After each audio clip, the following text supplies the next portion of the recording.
여러분은 해마다 성묘를 다녀오십니다.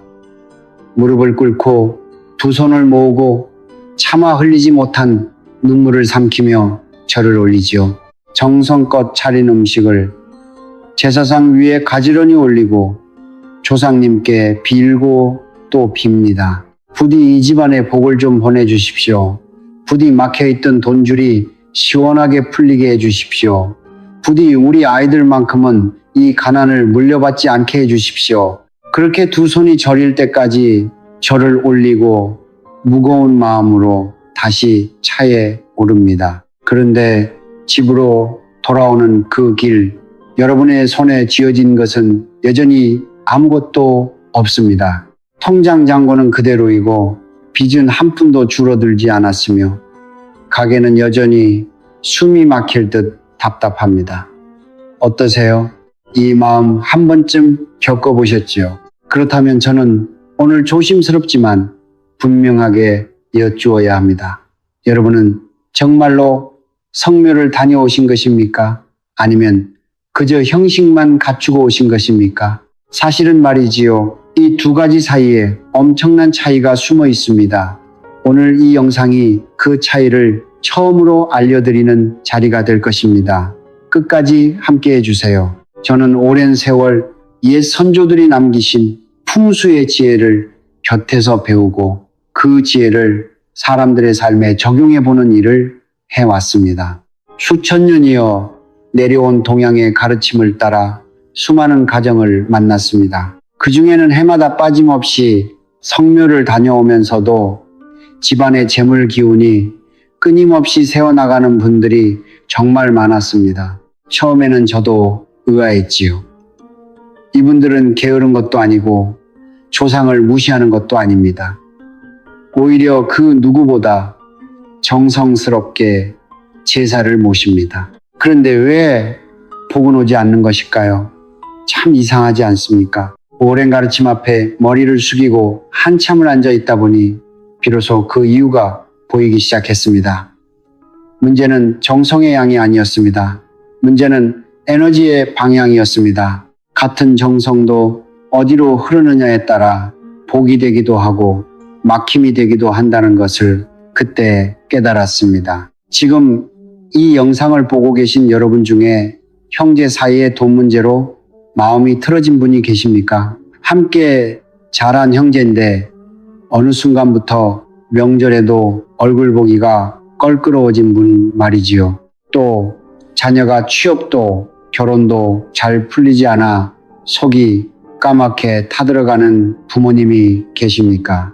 매일 새벽 자녀의 방문 앞을 서성이며 한숨만 내쉬는 그 마음 저는 압니다. 혹은 몇 년째 가게가 제자리 걸음이거나 원인 모를 지출이 끊이지 않아 통장이 늘 비어있는 분이 계십니까? 분명히 열심히 일했는데 돈은 어디로 가는지 통 모르겠다는 그 답답함. 그렇다면 지금 이 자리에서 잠시 멈추시고 끝까지 들어주십시오. 오늘 제가 전해드리는 단 한 가지가 여러분 집안에 막혀있던 기운을 뚫는 열쇠가 될지도 모릅니다. 조상의 은혜는 끊어진 것이 아닙니다. 다만 통로가 막혀 있을 뿐입니다.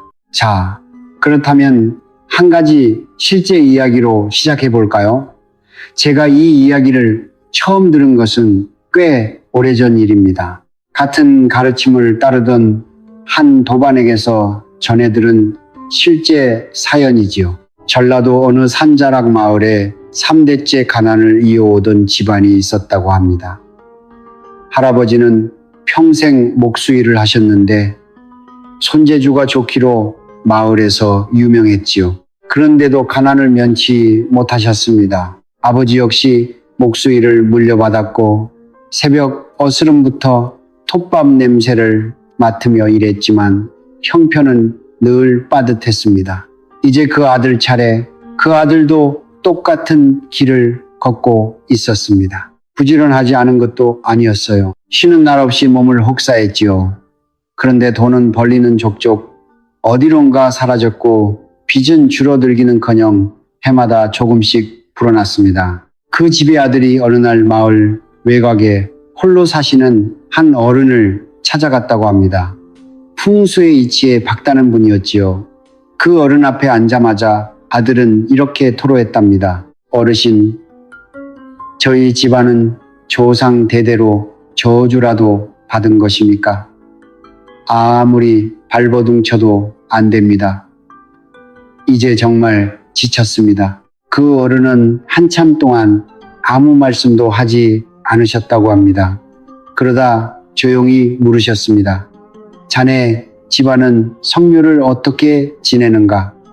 아들은 고개를 갸웃하며 대답했지요. 명절이면 빠짐없이 다녀오고 음식도 남부럽지 않게 정성껏 준비합니다. 절도 올리고 술도 올리고 떡도 빠짐없이 올립니다. 오히려 남들보다 더 많이 차리려고 무리해서 장을 봅니다. 그 어른은 가만히 고개를 끄덕이시더니 짧게 한마디를 던지셨답니다. 바로 그게 문제구먼. 아들은 눈이 휘둥그레졌지요. 더 많이, 더 정성껏 올린 것이 어떻게 문제가 된단 말인가. 그 어른은 천천히 설명하셨습니다. 조상의 묘는 단순한 무덤이 아니라네.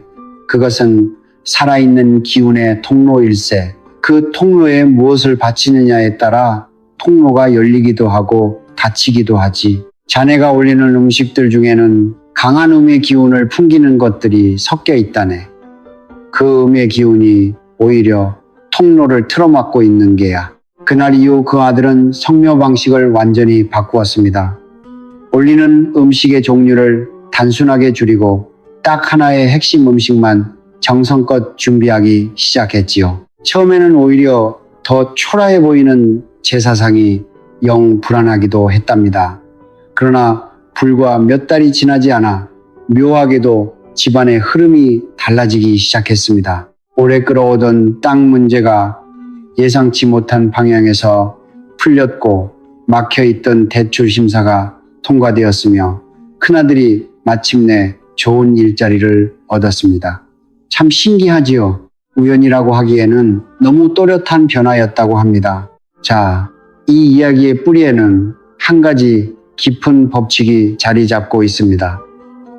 바로 오행의 이치, 그 중에서도 토생금이라는 법칙이지요. 많은 분들이 오행을 어렵게 생각하십니다.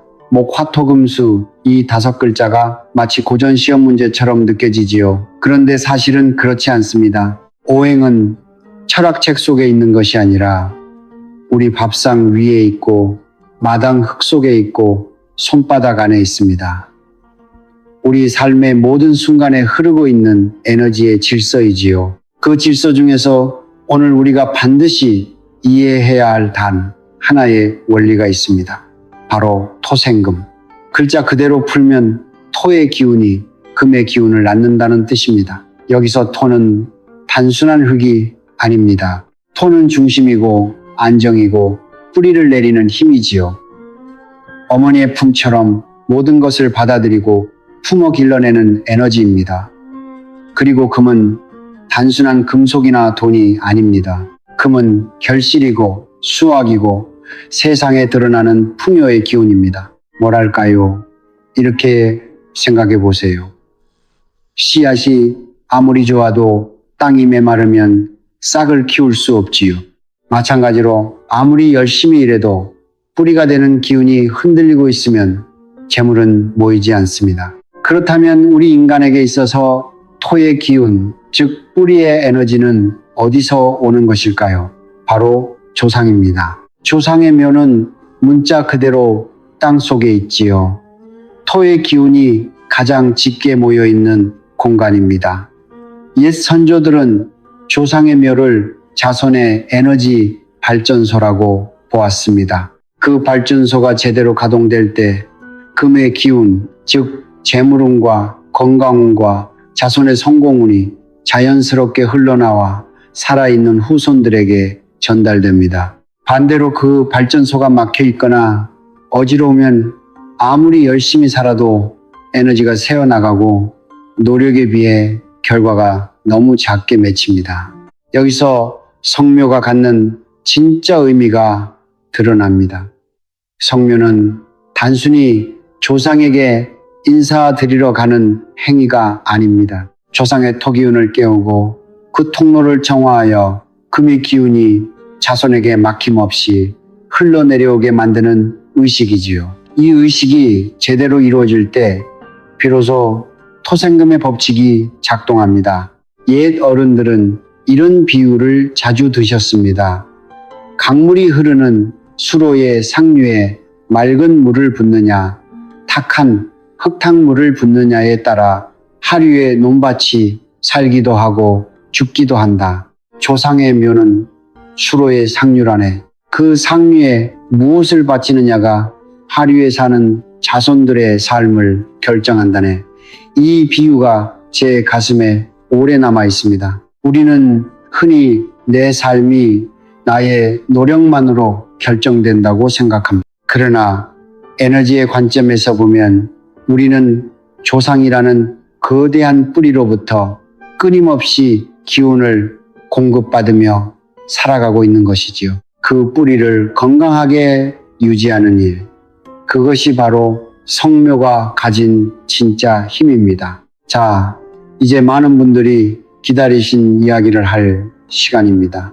성묘 제사상에 올려야 할 단 하나의 음식.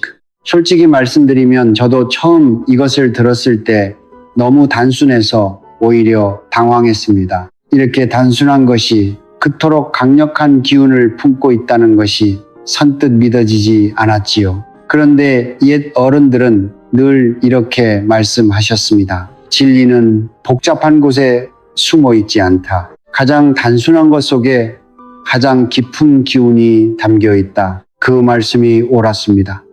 세월이 흐르고 수많은 사람들의 사례를 지켜보면서 저는 그것이 진실임을 거듭 확인했지요. 그단 하나의 음식은 바로 흰쌀밥 한 그릇입니다. 그리고 그 옆에 함께 놓을 수 있는 정화수, 즉 맑은 물 한 그릇이지요. 왜 흰쌀밥일까요? 쌀은 동양 문화권에서 수천 년 동안 생명 그 자체를 상징해온 곡물입니다. 그런데 풍수와 기의 관점에서 흰쌀밥이 갖는 의미는 그보다 훨씬 깊습니다. 흰쌀밥은 오행 중 토의 기운을 가장 순수하게 담고 있는 음식이지요. 땅에서 자라고 땅의 기운을 흡수하며 익어가는 쌀, 그 본질이 토의 에너지 그 자체입니다. 껍질을 벗겨 하얗게 도정한 쌀밥은 불순물이 제거된 토의 순수한 정수이지요. 있잖아요. 이 순수한 토의 기운이 조상의 묘에 바쳐질 때 그것은 마치 메마른 뿌리에 맑은 물을 주는 것과 같은 작용을 합니다. 조상의 에너지 통로가 부드럽게 열리고 그 통로를 통해 금의 기운, 즉 재물운과 건강운이 자손에게로 흘러내려오기 시작합니다. 이것이 바로 토생금의 원리가 성묘에서 실제로 실현되는 방식이죠. 정화수는 또 어떨까요? 정화수는 이른 새벽 아무도 손대지 않은 천물을 길어 올린 것입니다. 오염되지 않은 순수함 그 자체가 정화수의 본질이지요.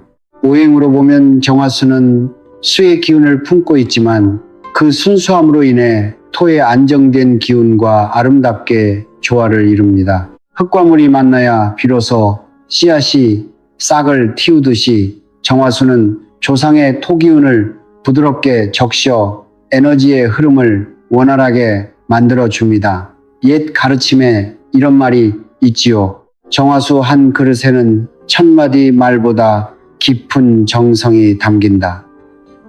물질의 화려함이 아니라 마음의 순수함이 기운을 움직이는 것임을 이 말은 분명히 보여줍니다. 그렇다면 이 음식을 올리는 방법과 마음가짐은 어떠해야 할까요? 먼저 한 가지 말씀드리면 반드시 당일 아침 직접 지은 밥이어야 합니다. 전날 남은 밥이나 즉석밥은 이미 기운이 흩어진 상태이지요. 조상의 통로에 바치는 에너지는 살아있는 기운이어야 합니다. 갓지어 김이 모락모락 피어오르는 흰쌀밥, 그 따뜻한 기운 속에 생명의 토 에너지가 온전히 살아 숨쉬고 있습니다. 그리고 또 하나는 그릇입니다. 반드시 흰색이나 자연스러운 도자기 계열의 그릇을 사용하세요. 화려한 색깔의 그릇, 특히 붉은 계열의 그릇은 그 자체로 강한 화의 기운을 발산하여 토에 안정된 에너지를 교란시킵니다. 모처럼 정성껏 지은 밥이 화려한 그릇 때문에 그 기운을 잃는다면 너무 안타까운 일이지요. 여기서 한 가지 더 중요한 것이 있어요. 밥그릇을 조상의 묘 앞 중앙에 노트에 반드시 두 손으로 공손하게 올리십시오. 한 손으로 툭 내려놓는 행위는 에너지의 단절을 의미합니다. 두 손이 만드는 공손함 속에서 여러분의 진심이 기운으로 전환되어 조상에게 전달되지요. 마지막으로 정말 중요한 것이 있습니다. 밥그릇을 올리는 순간 마음속으로 반드시 이 말을 전하십시오. 조상님, 저희가 이 자리에 왔습니다. 저희의 정성을 받아주시고 막혀있던 기운의 통로를 열어 주십시오. 자손들이 건강하고 풍요롭게 살아갈 수 있도록 그 길을 열어 주십시오. 말의 내용이 정확하지 않아도 됩니다. 정말 중요한 것은 그 마음이 진심이어야 한다는 것이지요. 조상은 말을 듣는 것이 아니라 마음을 읽는다고 합니다. 꾸며진 말 1000마디보다 눈물 한 방울에 담긴 진심이 에너지 통로를 더 크게 열어줍니다. 흰쌀밥 한 그릇이 초라해 보인다고 느끼신다면 이 말을 기억하세요. 황금으로 만든 그릇을 올리는 것보다 마음을 다해 올린 쌀 한 그릇이 더 큰 공덕을 짓는다고 했습니다. 조상의 기운을 움직이는 것은 음식의 값이 아닙니다. 그 음식에 담긴 기운의 순수함과 그것을 올리는 사람의 마음의 깊이이지요. 자, 그런데 여기서 한 가지 더 말씀드려야 할 것이 있습니다. 제가 수십 년간 지켜본 결과 복이 오지 않는 집안의 문제는 대부분 무엇을 올렸는가 보다 무엇을 잘못 올렸는가에 있었어요. 아무리 흰쌀밥을 정성껏 올려도 그 옆에 에너지를 교란시키는 음식이 함께 놓여 있다면 그 정성은 오히려 역방향으로 작용합니다. 정성이 독이 되는 순간이지요. 먼저 반드시 피해야 할 것은 붉은 팥이 들어간 음식들입니다. 팥시루떡, 팥죽, 팥탕금이 들어간 떡. 이것들은 우리 문화에서 오랫동안 귀신을 쫓는 음식으로 쓰여왔지요. 바로 여기에 함정이 있습니다. 붉은 팥의 강한 양기는 음의 기운을 물리치는 성질을 가지고 있어요. 그런데 조상의 에너지는 음의 영역에 속합니다. 즉, 붉은 팥을 제사상에 올린다는 것은 조상의 기운을 향해 오지 말라는 신호를 보내는 것과 다름이 없습니다. 이 얼마나 안타까운 일입니까? 정작 조상님을 모시러 갔는데 여러분이 올린 음식이 조상의 기운을 밀어내고 있었던 것이지요. 오랫동안 팥떡을 올리며 정성을 다했다고 생각해 오신 분들께는 충격적인 이야기일 수 있습니다. 그러나 이것이 기의 진실입니다. 팥은 산자들의 공간을 정화하는 데 쓰이는 것이지 조상의 통로를 여는 데 쓰이는 것이 아닙니다. 두 번째로 피해야 할 것은 강한 향신료가 들어간 음식들이에요. 고추, 마늘, 생강, 후추, 이것들은 모두 강한 자극성을 지닌 재료들이지요. 이러한 자극적인 재료들은 화의 기운을 과도하게 자극하여 제사상 전체의 기운을 흩뜨려 버립니다. 고요하고 안정된 토의 기운이 자리를 잡아야 금의 기운이 흘러나올 수 있는데 강한 향신료의 자극은 그 고요함을 산산이 흐트러뜨려 버리지요. 마치 고요한 연못에 돌을 던지는 것과 같습니다. 파문이 일어나면 연못은 더 이상 하늘을 비추지 못합니다. 그 결과는 뜻밖의 지출, 갑작스러운 건강 문제, 원인을 알 수 없는 갈등과 불화로 나타나는 경우가 많아요. 세 번째로 경계해야 할 것은 강한 비린내를 풍기는 날생선이나 폐 종류입니다. 냄새는 곧 에너지의 진동이지요. 강하고 자극적인 냄새는 그에 상응하는 강한 기운의 파동을 만들어냅니다. 조상의 묘아픈 음과 양이 조화롭게 균형을 이루어야 하는 신성한 공간이에요. 그 공간에 날카로운 비린내가 퍼지는 순간 음양의 균형이 무너지고 에너지의 흐름이 어지러워지기 시작합니다. 향기롭고 맑은 냄새는 맑은 기운을 부르고 자극적이고 혼탁한 냄새는 혼탁한 기운을 부른다고 합니다. 이것은 단순한 비유가 아니라 에너지가 실제로 움직이는 방식이지요. 마지막으로 정말 많은 분들이 놓치시는 것이 있습니다. 바로 상한 음식 혹은 만드는 과정에서 정성이 빠진 음식이에요. 전날 만들어 냉장고에 며칠씩 두었다 꺼낸 음식, 마트에서 사온 즉석 제품, 만드는 내내 짜증과 피곤함 속에서 준비된 음식. 이것들은 형태는 갖추었으되 기운이 텅 빈 상태입니다. 기운 없는 음식은 조상에게 기운 없는 인사를 건네는 것과 같아요. 빈 그릇을 내미는 것이나 다름없다는 말이지요. 음식을 준비하는 그 과정 자체가 이미 기운을 담는 행위입니다. 손끝에서 정성이 흘러야 그 음식 안에 살아있는 토의 기운이 깃듭니다. 자, 이 모든 이야기를 들으시면서 혹시 이런 생각이 드셨나요? 그렇다면 나는 지금까지 잘못된 방식으로 조상을 모셔온 것인가? 그 생각에 자책하지 마세요. 여러분이 잘못한 것이 아닙니다. 아무도 제대로 가르쳐주지 않았을 뿐이지요. 대대로 전해 내려오는 방식이라고 해서 그것이 반드시 에너지적으로 옳은 것은 아닙니다. 중요한 것은 오늘 이 자리에서 진실을 알았으니 다음 성묘부터는 바꿀 수 있다는 점이에요. 조상은 여러분의 과거 실수를 탓하지 않습니다. 조상은 지금 이 순간 여러분이 진심으로 통로를 열고자 한다는 그 마음을 봅니다. 그리고 그 마음에 응답하지요. 알았으면 지금부터 바꾸면 됩니다. 그것이 전부입니다. 이제 아는 것을 실제 삶에 옮길 시간입니다. 옛 선조들은 늘 말씀하셨지요. 아는 것과 행하는 것 사이의 거리가 곧 그 사람의 운명을 결정한다. 아무리 깊은 진리를 들어도 실천하지 않으면 그것은 바람 속에 흩어지는 말에 불과합니다. 반대로 단 하나의 작은 실천이 수십 년간 막혀있던 기운의 통로를 여는 열쇠가 될 수 있어요. 오늘 말씀드릴 세 단계의 의식은 특별한 도구도 큰 비용도 필요하지 않습니다.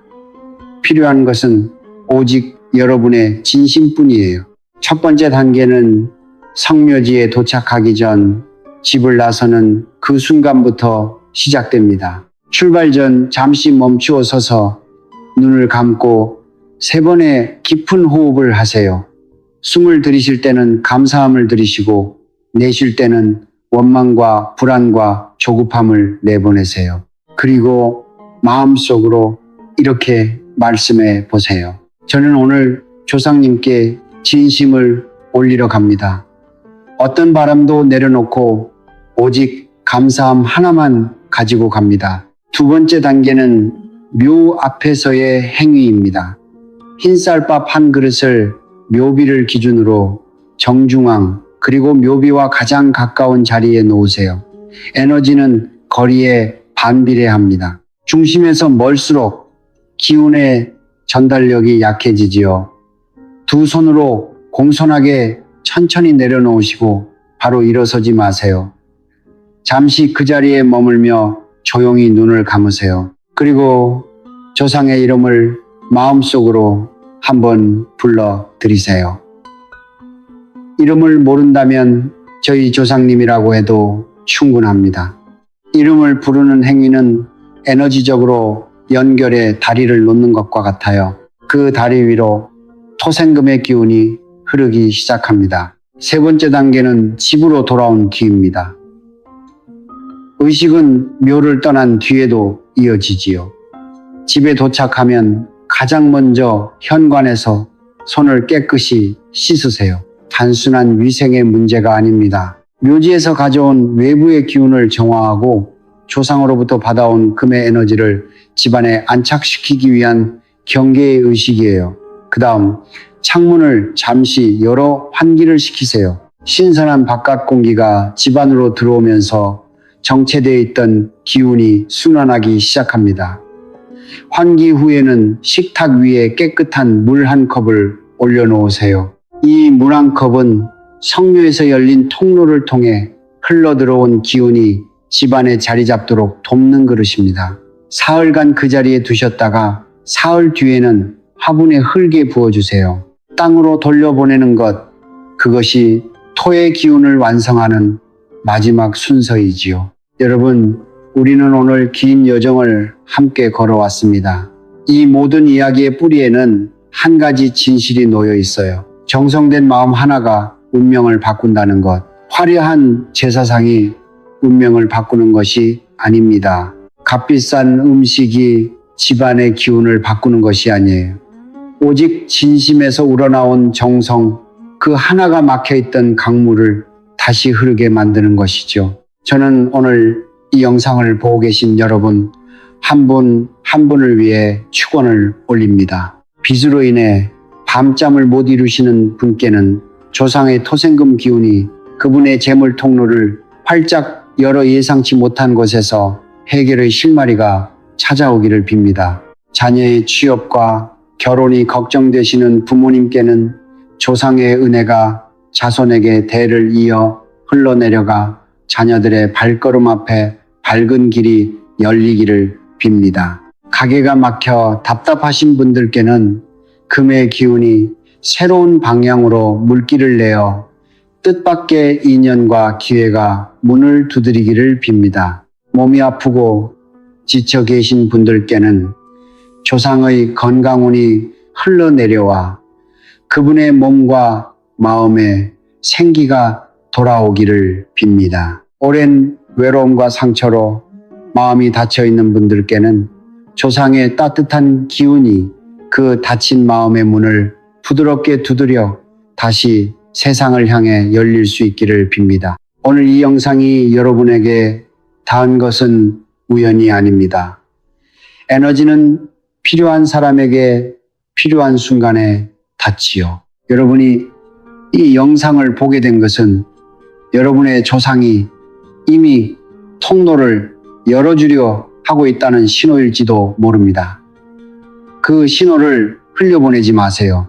다음 성묘에서 단 하나라도 실천해 보세요. 흰쌀밥 한 그릇, 두 손으로 공손하게 진심 하나 담아서 그것으로 충분합니다. 이 영상이 도움이 되셨다면 지금 바로 구독 버튼을 눌러주세요. 좋아요를 눌러주시고 가족 중에 돈 문제로 힘들어하는 분, 성묘를 앞두고 마음이 무거운 분께 이 영상을 나누어 주세요. 나누는 행위 자체가 씨앗입니다. 그 씨앗이 땅에 떨어지면 토생금의 법칙에 따라 반드시 열매를 맺습니다. 댓글란에는 지금 이 순간 마음속에 담긴 소원을 적어주세요. 2016년 우리 가족 모두 건강하고 풍요롭게 살겠습니다. 그 한 줄의 고백이 여러분의 소원을 이 세상에 선언하는 행위가 됩니다. 선언된 소원은 이루어지지요. 오늘 이 자리에 함께 해주신 모든 분들께 조상의 은혜가 3대에 걸쳐 풍성하게 흐르시기를, 막혔던 돈줄이 시원하게 터지시기를, 가족 모두가 건강하고 화목하게 번영하시기를 두 손 모아 간절히 빕니다. 감사합니다.